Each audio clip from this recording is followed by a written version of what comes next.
Gemini, kamusta kayo? Hope you're all doing well. And maraming salamat for visiting my channel, 1111 Pinoy Tarot. This is a general reading, not a one-to-one. So, hindi po lahat ay makaka-resonate. Just take what resonates for you and leave the rest. You can also watch your moon, rising, and Venus placements dahil minsan mas nakaka-resonate kayo doon. And nakakakuha kayo ng mga dagdag na mensahe na para sa inyo. Please subscribe, like, comment, and share. And please tap the bell for updates. Maraming salamat sa inyo, Gemini. Let's see kung ano yung mga paparating na mga energies and messages for you from the universe. Gemini, blessings, energies, messages, mga ganap, at mga gabay. For Gemini, please. Gemini.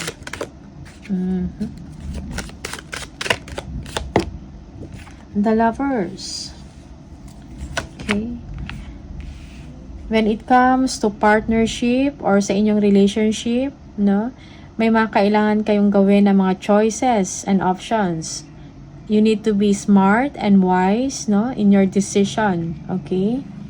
Yeah, merong the Empress, merong kasaganahan, prosperity, no, and abundance in your situation. For some of you, namamayagpag ang inyong buhay, pag-ibig. Okay?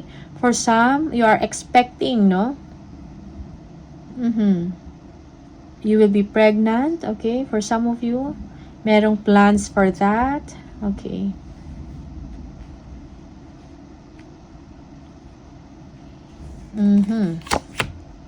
The High Priestess, okay? Hidden information. You know something, Gemini, okay? For now, parang hindi pa kailangan ibunyag. Maybe you are keeping a secret, no? Or for some of you,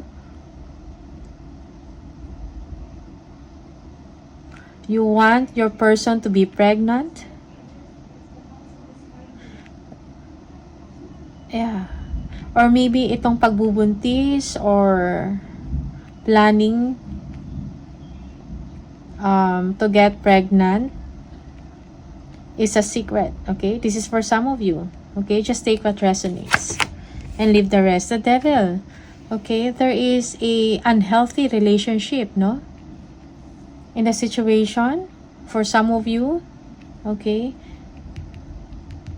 Or negative attachment. Okay.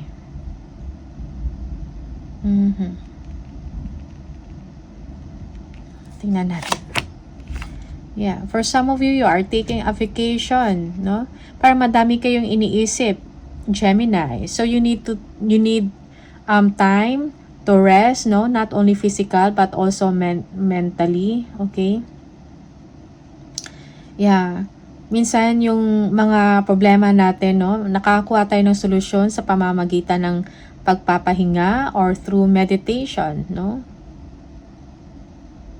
For some of you, allow some time or allow time before you make a decision. Okay?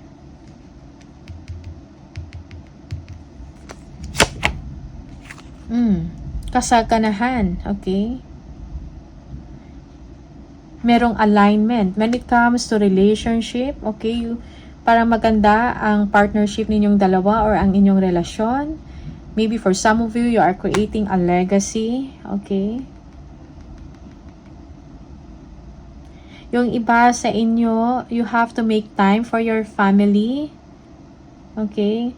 Wag puro business or wag puro trabaho. Okay? Two of Pentacles. Maybe you are juggling two situations in Gemini. Okay? Yung iba sa inyo, you have two or more sources of income, kaya busy kayo, madami kayong ginagawa. Kailangan ng work-life balance. Yeah. Yes, for some, meron kayong mga desisyon na kailangan gawin, no? To balance your situation. Okay? To achieve harmony in your situation, no? There is gatherings, there is celebration, partying, meeting with friends. Okay, for some of you, Yeah, there is two people involved, no? Three party or third party, okay? Queen of Wands.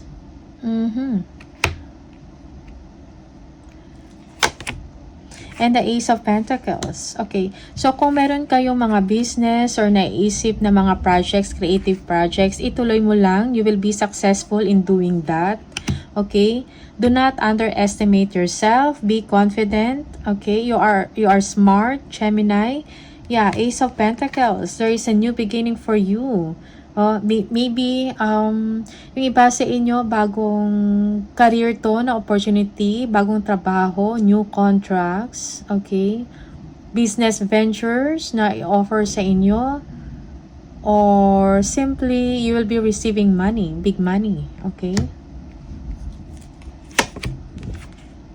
Eight of Pentacles, you will be leaving someone temporarily, or you are moving on, okay? Because you know you deserve better.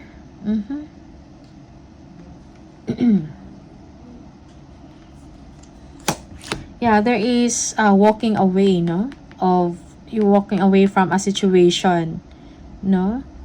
Na parang hindi na nakakabuti sa inyo emotionally. Okay. Five of Cups. There is someone na malungkot, okay? Maybe because you are leaving, or because you are leaving, something like that, okay? So there is sorrow, there is pain, okay? Yeah, maybe also there is someone na disappointed of you, Gemini, okay? Yeah.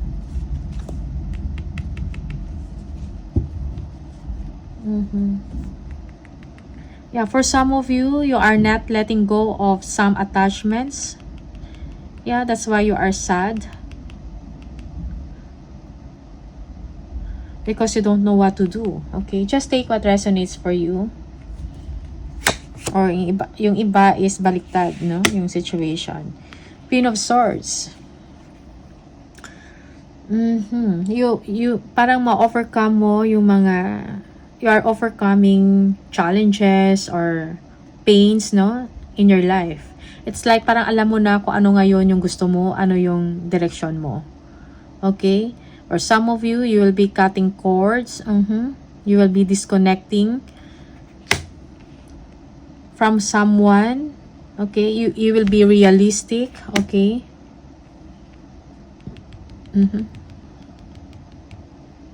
Yeah.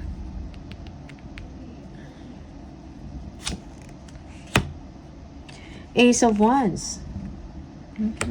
Career advancement, no? Merong opportunity for you to grow and to expand, no? Sa inyong trabaho, okay? New responsibility, exciting work or exciting role, okay? For some of you. Yeah. Yeah. Yung iba sa inyo, change your life now. Okay? Yeah. Maybe you will be making a decision, no? You want to start a new life, you want to change your life, something like that. Okay. Yeah, because you are walking away, you are moving on. You have the desire, no? To look for something meaningful para sa sarili mo, to get what you want. Okay? But there is also some sadness, okay? Because of some attachments. Yeah, maybe for some of you, you are juggling two situations, two people, third party, okay? Just take what resonates for you, okay? Again,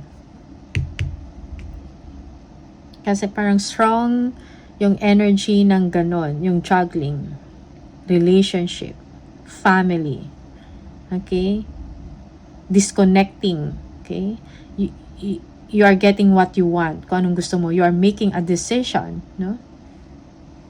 Yung iba sa inyo, new beginning, no? Business venture, bago, career opportunities, pagkakitaan.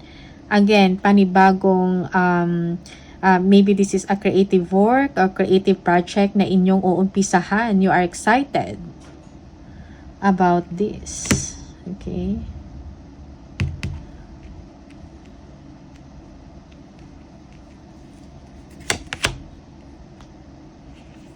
Four of Cups.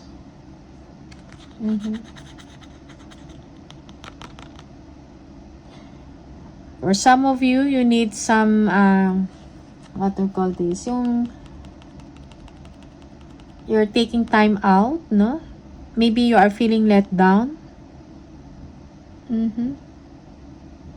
Yung iba, merong mga opportunities na kailangan mong tingnan because sometimes may mga blessing in disguise, no? Pero hindi nyo napagtuunan ng pansin, no? This is an opportunity for you. Someone is offering you peace, no? For some of you, but you are not interested. Merong discontentment also in your situation. Okay? Gemini.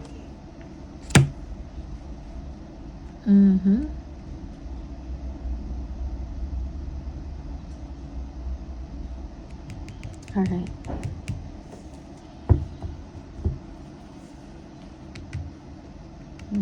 Yeah, for some of you, you want some space, no? Maybe meron kayong mga desisyon na kailangan gawin na ikaw lang, okay? And you need some space, no? Yeah. Okay. Tingnan natin, ano pa? Alright. Additional messages for Gemini, please.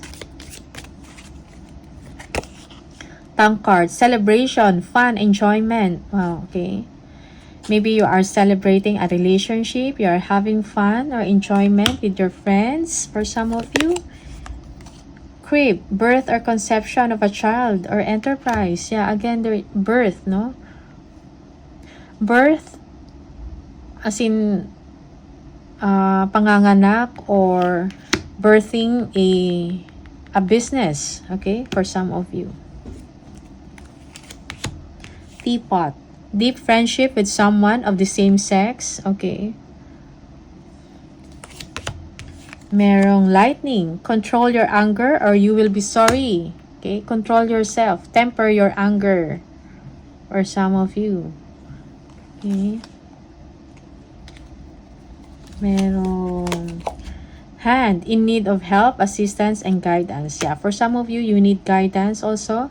Kung meron kayong mga, what I call this, may mga tatahakin kayo, bagong path, okay, or maybe a business, you need some assistance or guidance, tulong, no, sa inyong negosyo or sa inyong trabaho, okay, kung ano man yan. Okay? Let's see. Spirit messages, oracle cards. What's your message for Gemini?